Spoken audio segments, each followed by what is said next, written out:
बिस्मिल्लाहिर्रहमानिर्रहीम। अस्सलाम वालेकुम नाज़रीन, मैं हूं साकिब बशीर। आज बात करेंगे सुप्रीम कोर्ट में एक अहम बैठक हुई है जजेस की।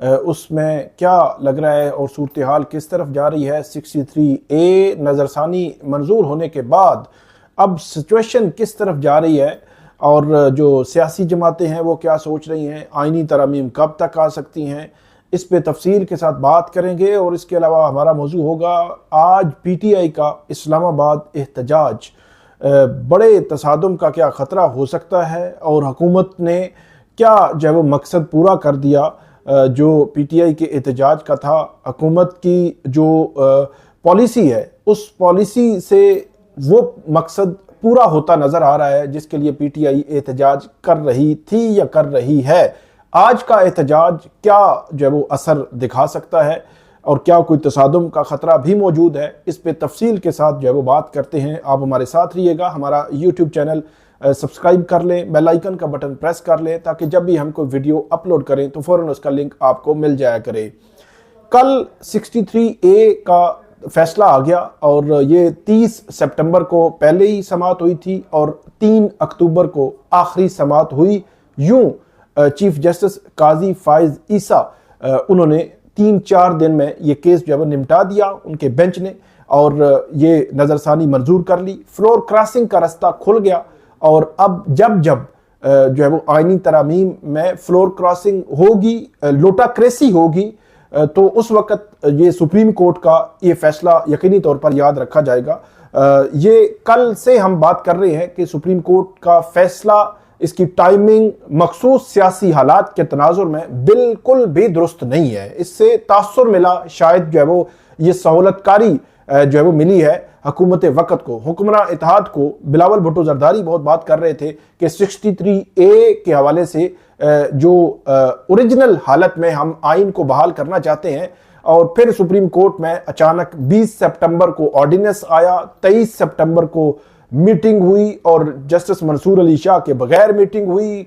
2 मेंबरान ने ही मीटिंग की और 2 मेंबरान मीटिंग क्या कर सकते थे, क्या नहीं कर सकते थे, ये बड़ा अहम सवाल था। लेकिन इसके सवाल का जवाब दिए बगैर 63A लगाया गया और उसके बाद उसका फैसला किया गया। हालांकि 63A की जो नज़रसानी थी इस पर 19 जुलाई को चीफ जस्टिस काजी फाइज ईसा ने जो प्रपोज किया था वो चीफ जस्टिस मंसूर अली शाह को कि वो इस बेंच को हेड करेंगे। फिर वो बेंच की जो है वो तब्दील हो गई और अब मामला ये है कि हुकूमत वक़्त के लिए फ्लोर क्रॉसिंग का रास्ता खुल गया है। अब जब ये फैसला आ रहा था तो यकीनी तौर पर एक बेचैनी सुप्रीम कोर्ट के अंदर मौजूद है और मौजूद थी। जस्टिस मंसूर अली शाह ने जो खत लिखा वो उस बेचैनी को जाहिर करता है। जस्टिस मुनीब अख्तर ने जो खत लिखा, एक खत लिखा फिर दूसरा खत लिखा, वो उस बेचैनी को जाहिर करता है।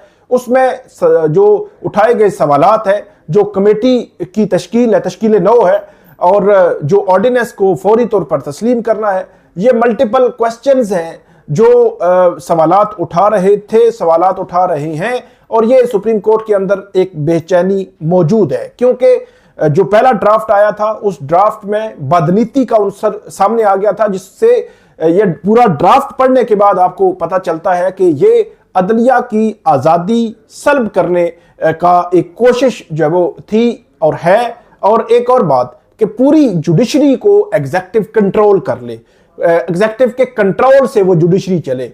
हाई कोर्ट के जज को ट्रांसफर करना है, जो आईनी अदालत के जजेस को तैनात करना है या सुप्रीम कोर्ट के जजेस को तैनात करना है या प्रैक्टिस एंड प्रोसीजर एक्ट जो है उसमें कोई ऑर्डिनेंस लाना है कि मतलब एक ऑर्डिनेंस लाया है तो 2 माह बाद हुकूमत वो ऑर्डिनेंस वापस ले, फिर 1 माह बाद एक और ऑर्डिनेंस जारी कर दे, फिर 2 माह बाद वो ऑर्डिनेंस वापस ले, फिर एक जो है वो ऑर्डिनेंस जारी कर दे। तो ऑर्डिनेंस की आनियां जानियां ये बुनियादी तौर पर जो एक जो कंट्रोलिंग अथॉरिटी मैंने आपको बात की थी कि कंट्रोल करने की कोशिश है, तो ये कंट्रोल अगर दे दिया जाए या हुकूमत ले तो फिर वो जुडिशरी का जो पर्पज है, वो इंडिपेंडेंस ऑफ जुडिशरी, वो कंप्रोमाइज हो जाएगी और वो बहुत अहम सवालात जो है वो छोड़ेगी। तो इस तनाजुर में ये 63A और सुप्रीम कोर्ट के अंदर पाई जाने वाली बेचैनी जो है वो उस पर बड़ी अहम है। और सुप्रीम कोर्ट के ये जराए बताते हैं, सीनियर सहाफ़ी असरात मलिक साहब की ये खबर है कि सुप्रीम कोर्ट में 8 से ज्यादा जजेस कल जो है वो 63A की जब फैसला आया तो उसके बाद जो है वो बैठे जस्टिस मंसूर अली शाह उनके चैम्बर में, और उनके बातचीत यकीनी तौर पर हुई होगी। और जो तनाजुर बन रहा है, इस तनाजुर में बातचीत होना बनता भी है, और ये काफी दिनों से ये बात जो है वो की जा रही थी। और सलाहुद्दीन अहमद जो साबिक सदर हैं Sindh High Court Bar Association के, उनकी जानिब से भी ये पॉइंट आउट किया गया था कि जो हुकूमत है, जो सुप्रीम कोर्ट के बाकी जजेस हैं, वो मेजॉरिटी जजेस वो फुल कोर्ट बुला सकते हैं। वो जो है वो चीफ जस्टिस काजी फाइज ईसा अगर ऑर्डिनेंस को फौरी इंप्लीमेंट करते हैं, कमेटी बनाते हैं, 2 रुकनी कमेटी ही बिठाकर जब वो बेंच तश्कील देते हैं, फिर बेंच भी हम ख्याल किस्म का बेंच, फिर जो वन मैन शो, और ये चीजें जो मल्टीपल चीजें इसमें आई, तो इस तनाजुर में बाकी जजेस को कम से कम फुल कोर्ट के लिए लिख देना चाहिए कि फुल कोर्ट बुलाएं और फुल कोर्ट बुलाकर इसको जो है वो तय करें। तो मल्टीपल चीजें जो है वो उनके आई होंगी, डिस्कशन में आई होंगी कि वो जो है वो किस तरफ जो वो चीजें जा रही हैं। क्योंकि अगर ये आईनी तरामीम, जो पहले वाला ड्राफ्ट, मैंने आपको बार बार बता रहा हूं कि पहले वाला जो ड्राफ्ट आया था, उस ड्राफ्ट के तनाजुर में तो चीफ जस्टिस ऑफ पाकिस्तान के क्योंकि हाथ पैर बांधने की कोशिश थी, और उनके पर काटने की कोशिश, पावरलेस करने की कोशिश, और इख्तियारात का मंबा जो है वो आईनी अदालत को बनाने और आईनी अदालत को सुप्रीम कोर्ट के ऊपर रखने की कोशिश। मतलब पैरेलल 2 जो है वो एक चीफ जस्टिस जो है वो होंगे, एक आईनी अदालत का और एक जो है वो सुप्रीम कोर्ट का। तो ये सवालात खड़े करते हैं, और इन सवालात के तनाजुर में ये जो बैठक है सुप्रीम कोर्ट के अंदर की, इसकी बहुत अहमियत है। अब देखना यह है कि क्या इस बैठक के बाद कोई अमली इकदाम भी उठाया जाता है, या कोई ऐसा खत चीफ जस्टिस ऑफ पाकिस्तान को मुश्तरका लिखा जाता है, या जो फुल कोर्ट बुलाने के हवाले से कोई बात जो है वो की जाती है। ये अब देखना है कि क्या इस हवाले से कुछ अमली इकदाम होता है या नहीं होता। और क्योंकि एक और सिनेरियो भी है कि अगर अमेंडमेंट्स होती हैं तो 3 या 5 जजेस में से CJP chief justice of Pakistan की नामजदगी हो जाए, और नामजदगी भी वो कमेटी करे या हुकूमत वक्त करके वो भेजे, तो वो भी एक कंट्रोल करने की एक कोशिश होगी कि अपनी मर्जी का आप जो है वो चीफ जस्टिस लगा लें और उससे जो है वो काम आगे चलवा लें। तो इसी तरह जो आईनी अदालत है उसके अहकामात जो है वो ऑर्डर्स हैं, फैसले हैं, वो जो है वो बाइंडिंग होंगे। किस पर वो बाइंडिंग होंगे? सुप्रीम कोर्ट पर, जो ड्राफ्ट प्रीवियस में आया था। तो इन मल्टीपल क्वेश्चंस जो है, जहां पे इंडिपेंडेंस ऑफ जुडिशरी कंप्रोमाइज होने का मामला है, उस हवाले से ये बैठक अहम है। अमली देखना है कि अब ये मामला किस तरफ जाता है। दूसरी तरफ जो वकला हैं, जो Islamabad high Court Bar association है, इस्लामाबाद डिस्ट्रिक्ट बार एसोसिएशन है, इस्लामाबाद बार काउंसिल है, तीनों जो बड़ी वकला तंजीमें हैं, फेडरल कैपिटल की, वफाकी दारुल हुकूमत की, वो अब मैदान में आ चुकी हैं और अमली तौर पर उन्होंने तमाम आईनी तरामीम को मुस्तरद कर दिया है। और chief justice Pakistan, chief justice Qazi Faez Isa, उनको जो है वो सहूलतकार करार दिया था कल जो इस्लामाबाद के वकला की जानिब से। और यह कहा गया था कि 63A की नजरसानी में aggrieved party supreme court Bar association नहीं है, और सुप्रीम कोर्ट बार एसोसिएशन को फौरी तौर पर 63A की नजरसानी वापस लेनी चाहिए। और इसके अलावा जो इस्लामाबाद के वकला हैं, उन्होंने ये ऐलान किया कि पीर के रोज यहां इस्लामाबाद के G11 जुडिशल कॉम्प्लेक्स में एक बड़ा कन्वेंशन जो है वो करने जा रहे हैं, ऑल पाकिस्तान वकला कन्वेंशन, जिसमें जो आईनी तरामीम के खिलाफ वो बात करने जा रहे हैं और वो आइन को बचाने, जो पाकिस्तान को बचाने की बात कर रहे हैं और रूल ऑफ लॉ की बात कर रहे हैं। और इस हवाले से ये कन्वेंशन बहुत अहमियत का हामिल है। और इस हवाले से बताया यह जा रहा है कि लाहौर से जो वकला तंजीमें हैं कुछ, और इसी तरह पंजाब से, खैबर पख्तूनख्वा से, सिंध से और बलोचिस्तान से, बलोचिस्तान खास तौर पर Balochistan bar council, Balochistan high Court Bar association, उनकी जो वकला तंजीमों के जो नुमाइंदे हैं वो इस जो है वो बड़े वकला कन्वेंशन में शरीक होंगे और यहाँ पे बात जो है वो करेंगे। ऐसे लगता है कि चीजें अब आहिस्ता आहिस्ता एक वकला मूवमेंट, तहरीक और उस मामले की तरफ बढ़ रही हैं कि जो है वो इस किस्म की जो कदगन है, जो इंडिपेंडेंस ऑफ जुडिशरी कंप्रोमाइज करने की कोशिश है, उसको कहीं ना कहीं रोका जा सके। ये जो है वो अब कोशिश है के जो वकला तंजीमें हैं वो एक्टिव हो रही हैं। देखना यह है कि सुप्रीम कोर्ट या जुडिशरी के अंदर से कितना रिएक्शन आता है और जुडिशरी के बाहर से वकला जो है बाहर निकल रहे हैं।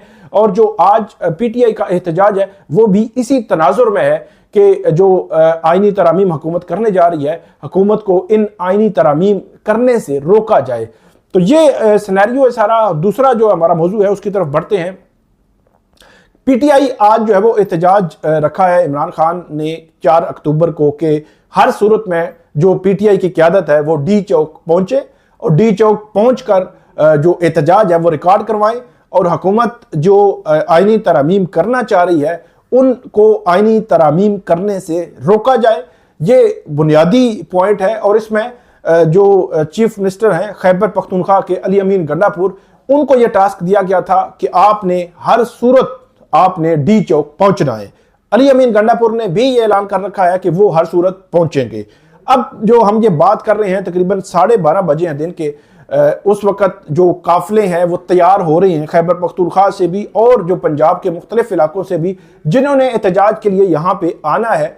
और इससे कबल ही जो वजीर दाखिला हैं मोहसिन नकवी, उन्होंने कल एक प्रेस कॉन्फ्रेंस की थी। उस प्रेस कॉन्फ्रेंस में बड़ी सख्त जो है वो जुबान उनकी जानिब से इस्तेमाल की गई थी और उनकी जानिब से जो है वो वार्निंग दी गई थी कि अगर जो है वो किसी ने कुछ किया तो इस हवाले से ये बात उन्होंने की थी कि अगर कुछ मामला हुआ तो इसमें जो चीज़ है कि उन्होंने कहा था कि अगर मतलब हम अगर सख्ती करेंगे तो कोई फिर ये ना कहे कि इन पर सख्ती ना की जाए, इसलिए हम पहले वार्निंग दे रहे हैं कि कोई भी इस्लामाबाद की तरफ इस तरह एहतजाज के लिए मार्च में डी चौक की तरफ नहीं आएगा।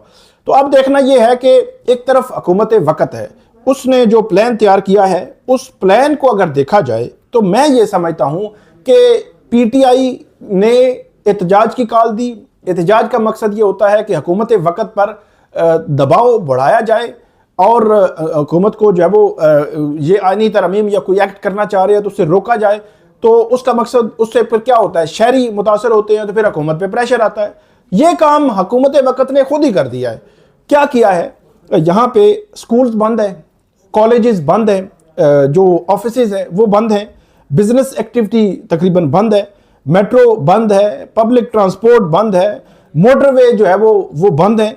और इसमें जो हर जगह पे इस्लामाबाद और रावलपिंडी के जो जुड़वा जो शहर है, यहाँ पे मुख्तलिफ जगहों पे आप देखें कि कंटेनर्स लगाए हुए हैं। मतलब आप मोटरवे, जीटी रोड, इसी तरह जो रात को देखा कि ये जो श्रीनगर हाईवे है इसको मुख्तलिफ जगहों से बंद किया गया। 0 पॉइंट बंद है, अपारा बंद है, आगे रेड जोन को तो मुकम्मल सील किया गया है।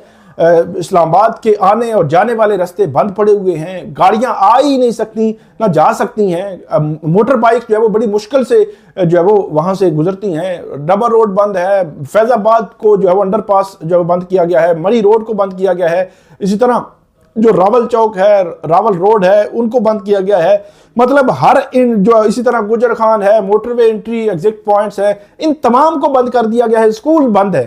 तो यही काम जो है वो पीटीआई ने एहतजाज के इसलिए कर रही थी कि एक ऐसा माहौल बने कि इस माहौल में जो हुकूमत वक़्त पे प्रेशर बढ़े। तो जब ये सारी चीज़ें बंद हो जाएंगी तो हर बंदे को पता है कि पीटीआई एहतजाज कर रही है, इस वजह से ये बंद है। अब पीटीआई जो है वो कहाँ तक पहुँचती है, कहाँ तक वो आते हैं, वो एक मतलब मैं ये समझता हूँ कि वो एक अलग से मतलब राय हो गई ना कि इनिशियल स्टेज पे देखा जाए तो पूरा शहर, दूसरे दोनों शहर तकरीबन जो है वो रावलपिंडी, और फिर जो है वो कम्युनिकेशन नहीं है, मतलब मोबाइल सर्विस बंद है, इंटरनेट भी नहीं होगा, मोबाइल सर्विस बंद है। लोगों को कोई बताया नहीं गया कि रूट्स कौन से खुले हैं कौन से बंद हैं, मतलब सुबह से जलीलो ख्वार हो रहे हैं लोग।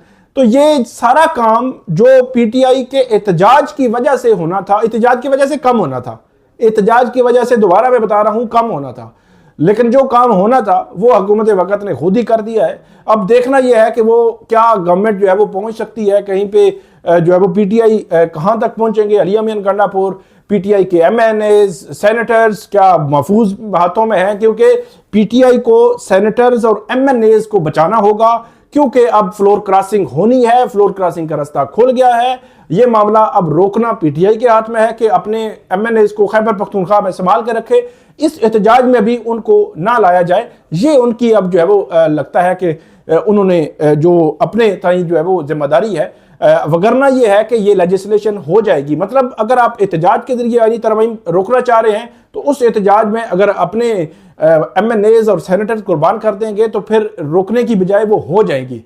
तो ये सिनेरियो है। अब देखना यह है कि क्या अली अमीन गांडापुर, बाकी पीटीआई की क़यादत और बाकी लोग क्या डी चौक तक पहुंच सकते हैं या नहीं पहुंच सकते, या कहां तक पहुंचते हैं, और इसका असर तो लग रहा है कि असर तो हो चुका है। तो ये थी आज की हमारी वीडियो। उम्मीद है आपको पसंद आएगी। इस पर फीडबैक दीजिएगा। अल्लाह हाफिज़।